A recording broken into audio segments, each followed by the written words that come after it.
Welcome back to our channel. Yan. Parang nasa ano lang tayo. Nasa SM. Tara na, magmadali tayo dahil hanggang 4:30 lang tayo dito. Thank you.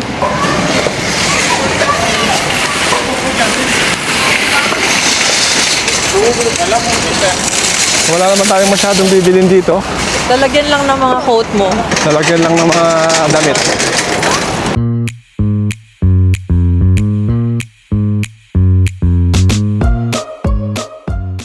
IKEA naman tayo ngayon. Sinulitan. Sulit ang araw namin. Ay, mga short runs. Habang si Joakim, iniwan na naman namin sa sila dalawa ni Kuya sa bahay. Busy. Eh, Busy ang mga mami. Kami dalawa, gala naman kami. Pero off ka bukas, 3 days. Oo. Padaya. May pasok ka naman. Tuesday off. Pag nagpalit tayo sa ganyan lang dapat, no? Dapat ganito lang, no? Kasi maliit na yung bahay natin. So, dapat mababa lang siya. Tingnan ko nga. Comfy ah. Oo. Comfy. O kaya makanya, no? Yan, $4.99. Ito maganda. Oh, masanting na ini, oh. Ganda. Tsaka madami na makakaupo dito. Malaki naman yan. Ito ganito lang. Dapat ganito lang siya. Ay, sobrang liit naman yan. Hindi pwede yan. Pwede ito sa ng bintana. Pero okay na. Ha? Okay lang. Mga ganyan talaga dapat, oh. Pag nagpalit tayo ng sopa. Ito. Para maliit 450. siya. Oh. Ba, yung sopa namin doon, 2014 yun. Mahigit 1,000 yun, no? 14 yan. Oo, Oo. 1,000. Nagdagdag pa akong 100 pounds doon para doon sa leather niya. Para makapal. Para makapal yung leather niya. Hanggang ngayon, buhay na buhay naman. Pag maliit yung ganyan. Ganda. O na, something yun. Salan eh. Ito. Meron tayong ganyan dati, di ba? Ito pag kay Joking eh. Nakabili akong ganyan dati sa marketplace eh. Yan. Kaso hindi naman Kaso hindi bagay. Binenta ko rin. Tumubo naman ako. Siyempre, hindi naman ako bebenta ng palagi.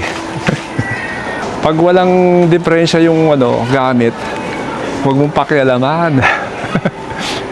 Mapapagastos lang tayo pagka hindi naman kailangan palitan. Tapos, bibili ka, di ba? O di, kung bebenta mo yun, palugi. So, okay na muna yun. Hindi, wala ko bibilin. Titingin lang tayo. Oo nga, hindi. Nasabi ko lang. Kahit ako gusto kong magpalit eh. And the cereal bowl, oh. Medyo maregular rin eh. 215 metong, oh. Kung magganto tayo, Naubos yung cereal bowl namin eh. nabasag lang. Bili ka ng 4. Malaki, Pero may mura, no? malaki to. Hindi para pag Ay, ito maganda sa soup. Tsaka pag nag-soup tayo, pwede yan. Kuha ka na. Sige, ano yun natin? 4. Magkano to isa? 250 isa. Kasaan 250? Ayan, oh. May Kia bowl? Porcelain. Makakakita pa tayo dun. Doon na lang. Dito na, nandito na tayo eh. Kuha ka na dito. Hindi, dadali. Sige nga. Kuha ka na dito. Lagay mo na dito. Kasi pag nandun, hahanapin pa natin sila. Ah, Di ba? Ilan? 4. Yung mga white natin naubos. Kasi yung diferensya dun sa namin, sa sink namin, siya, Porcelain. porcelain din siya. Kaya laging may chip yung mga yung mga plato Hindi tsaka yung mga bowl. Hindi nababasag yung sink, pero Oo. nababasag yung mga bowl. Kasi yun yung naabutan namin dito eh.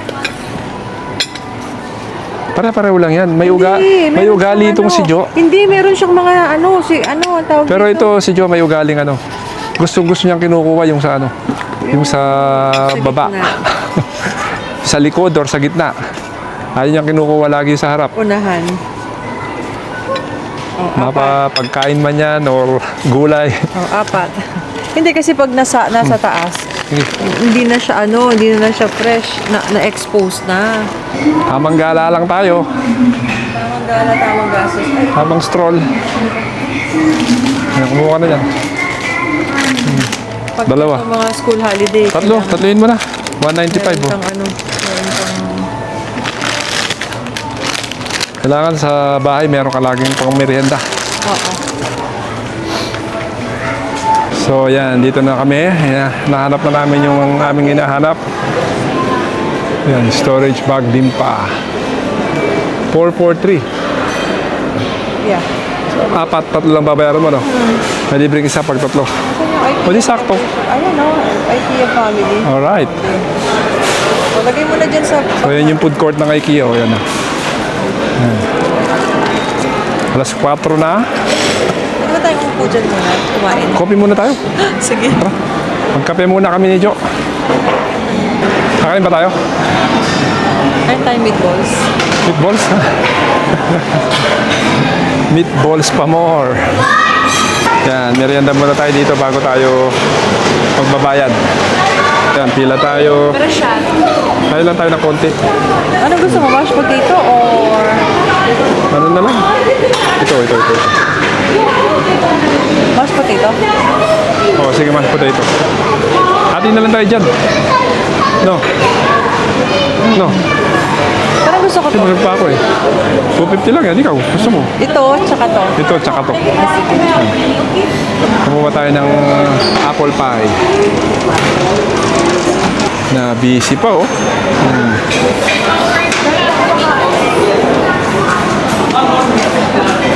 Kasi mas mura dito eh.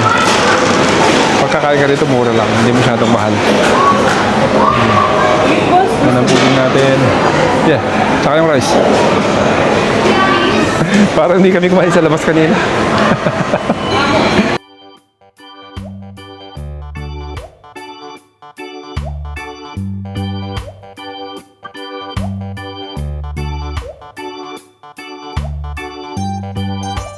Yan, tikman na natin yung ano, Apple pie. crumble. Laki ng apple pie, no?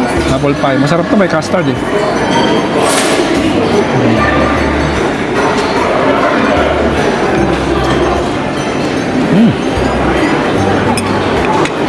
Yung kape hindi na mainit.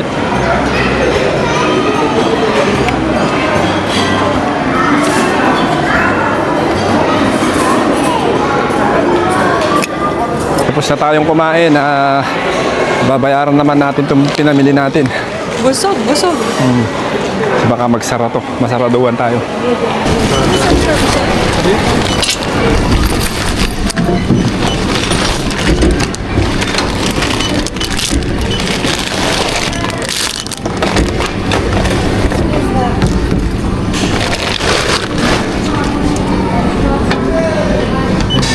So we need to rush out.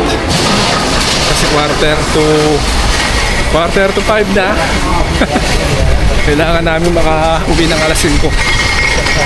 Kaya gumamadali na kami ni Jo. Ayan. Dami ng tao, uwi na. Na tayo sa bahay. Nakauwi na tayo. Anong oras na oh? 5:30 na, 5:35. So dumaan kami ni Jo sa sa hospital. You know, when it's Sunday, we go to the hospital. Too good to Exactly 5:30 in the afternoon. We go there. We went there. We go there every Sunday. 5:30 every Sunday. Yeah. Pag minsan pag nag-work ako, naghihintay na lang. Pagka naman wala akong pasok, pupunta pa ako doon. Saan mo tayo sa garden, Daddy? Dito muna tayo sa garden.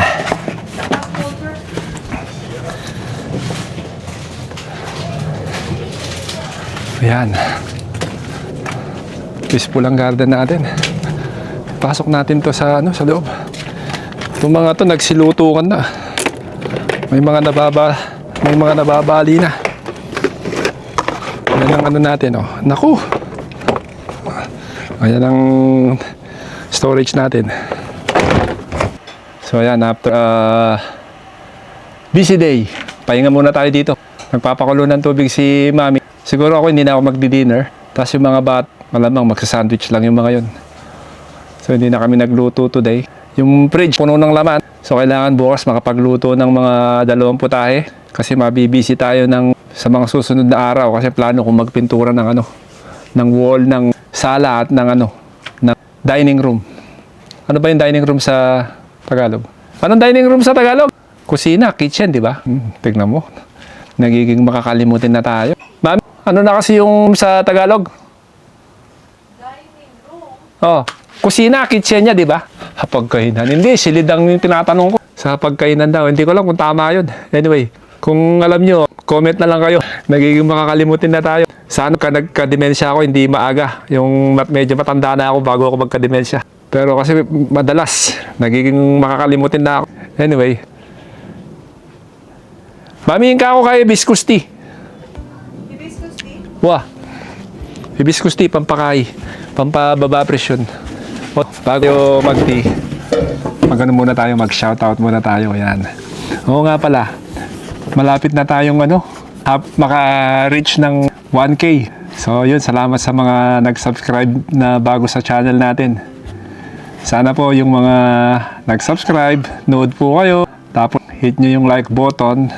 Mag-comment na rin po kayo para para sa Chit-chat natin. para sa algorithm.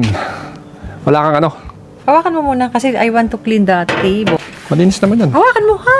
Tingnan mo kung paano naging malinis siya. Paano kung may Hindi naman yan, okay lang yan.